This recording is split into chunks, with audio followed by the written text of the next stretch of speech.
o'g'lini kun qilib ziminni illatqan, qizini oy qilib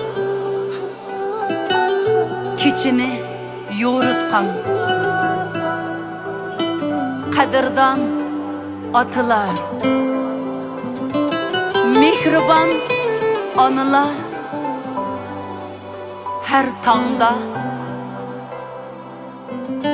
her joyda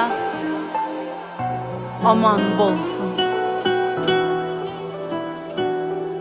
Şatlansam şatlanıp baxtimdan kulgan, yig'lasam tang yig'lab yeshimni surtgan, sirdoshlarim, mungdoshlarim, qerindoshlarim aman bo'lsin.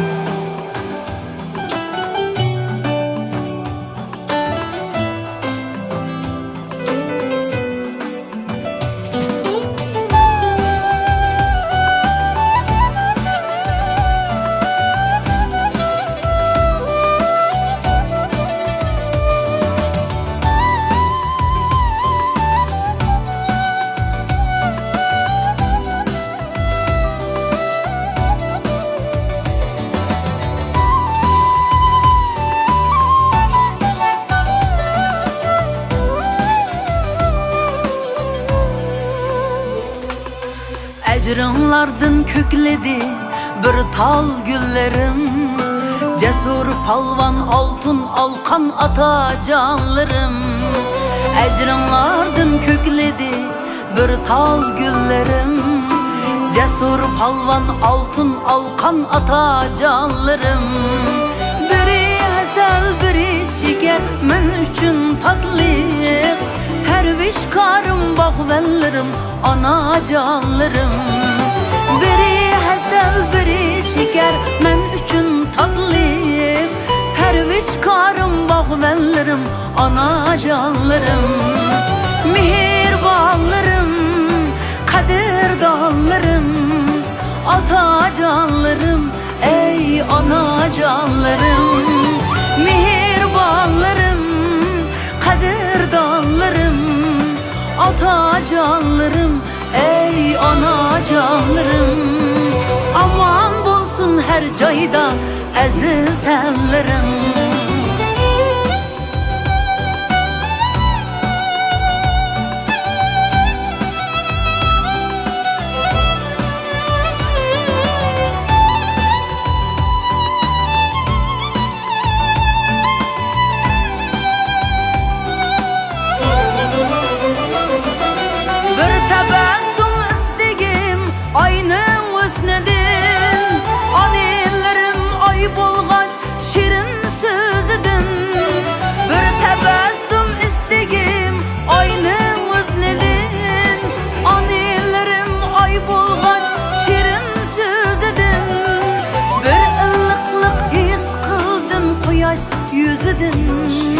Atillerim gün bulgaç nurluk gözüdün. Bir ılıklık his kıldım quyosh yüzüdün. Atillerim gün bulgaç nurluk gözüdün. Mihirbanlarım, kadirdanlarım, ata canlarım, ey ana canlarım. Mihirbanlarım, kadirdanlarım, ata canlarım, ey ana canlarım. Aman bulsun her joyda isil tenlerim.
Atacanlarım, mihribanlarım, kadirdanlarım, atacanlarım, ey anacanlarım. Aman bulsun her cayda isiltenlerim, aman bulsun her cayda mihribanlarım, kadirdanlarım.